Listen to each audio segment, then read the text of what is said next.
Alors, très chers amis, à présent nous allons continuer en audio. Comme vous avez pu le constater, et nous sommes dans un secteur très lucratif. L'énergie renouvelable, c'est le secteur d'avenir. Et tout le monde, tous les gouvernements, tous les pays africains aujourd'hui se penchent sur ce secteur. Comment faire pour promouvoir le secteur de l'énergie renouvelable? Et pour ceux qui en savent quelque chose, lorsque nous parlons de l'énergie renouvelable, ce n'est pas en termes de millions, mais en termes de milliards. C'est en termes de milliards.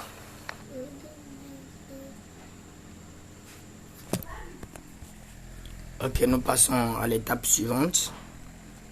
Nous passons à l'étape suivante. Et ce qui fait la beauté de ce projet, c'est que c'est un secteur très très vierge.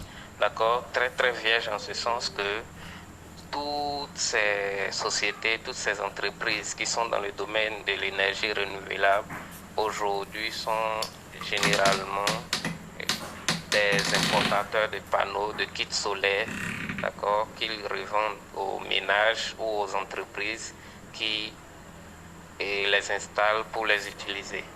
Solergia n'est pas dans cette optique.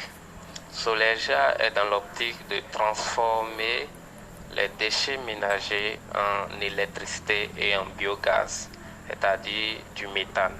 Solergia est une société qui veut produire de l'énergie verte. Une énergie verte, c'est une énergie non polluante ou, si vous voulez, moins polluante. Donc acceptée par les gouvernements et par la communauté internationale.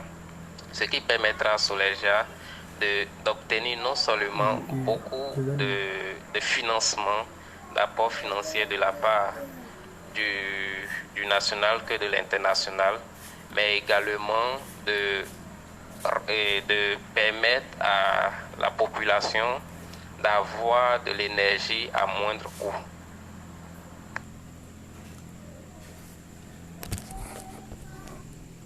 Ok, passons à l'étape suivante également.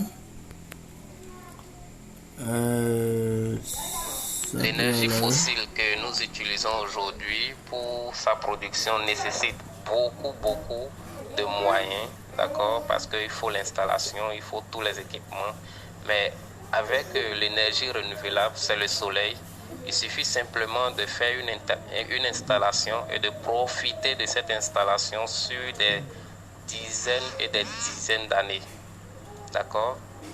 En dehors de ça, nous utilisons toujours et nous déversons toujours les ordures ménagères dans la nature. Donc nous repolluons la nature. Alors qu'avec Solergia, ces ordures ménagères seront transformées, d'accord, en biomasse qui va permettre de produire non seulement du gaz méthane, moins polluante que les gaz que nous utilisons actuellement, mais également de l'électricité que nous allons vendre à la SB2E, d'accord, qui est la seule entité capable de distribuer l'énergie aux ménages. Et c'est à elle maintenant de distribuer cette énergie-là. Vous n'êtes pas sans savoir qu'aujourd'hui, la SB2E a un contrat avec une entreprise privée au Nigeria, d'accord, qui lui fournit de l'énergie à hauteur de 60 MW. Et cette quantité-là est équivalent à 93 millions de francs CFA. Je dis bien 93 millions de francs CFA par jour. Voilà ce que dépense la SB2E dans l'achat de l'électricité au Nigeria auprès d'une entreprise privée.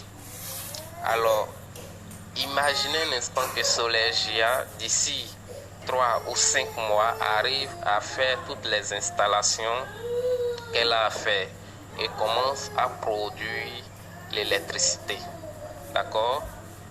Vous êtes d'accord avec moi que la SB2E aura plus d'avantages à se faire fournir par Solergia que par cette entreprise privée et étrangère. Pourquoi? Tout simplement parce que non seulement elle gagnera, je parle de la SB2E, elle gagnera en temps, d'accord, mais elle dépensera également moins parce que transporter l'énergie depuis le Nigeria jusqu'au Bénin, c'est tout un processus et c'est encore des milliards qu'il faut dépenser pour l'installation des fibres optiques qui vont permettre le transport de cette énergie-là.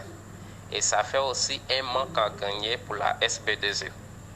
Voilà le marché que veut s'approprier la société dénommée Solergia, dont vous êtes appelé à devenir actionnaire. Devenir actionnaire à Solergia, c'est garantir son avenir financier ainsi que l'avenir de ses progénitures, bien évidemment.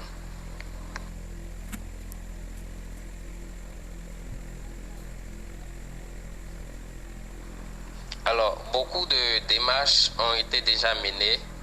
Comme vous le savez, l'idée de Solergia a été rendue publique dans le mois de décembre 2018. D'accord?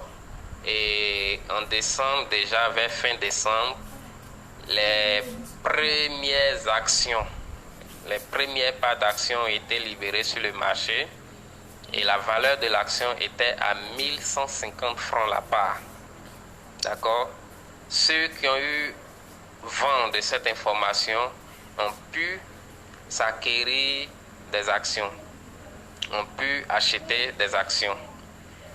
Et en novembre dernier, la société Aura Group, comme vous le lisez dans le groupe, a émis plus de 13 millions d'actions sur le marché financier. Et la valeur de l'action était à 4100 francs. Ceux qui ont également eu vent de ça ont pu s'approprier des actions.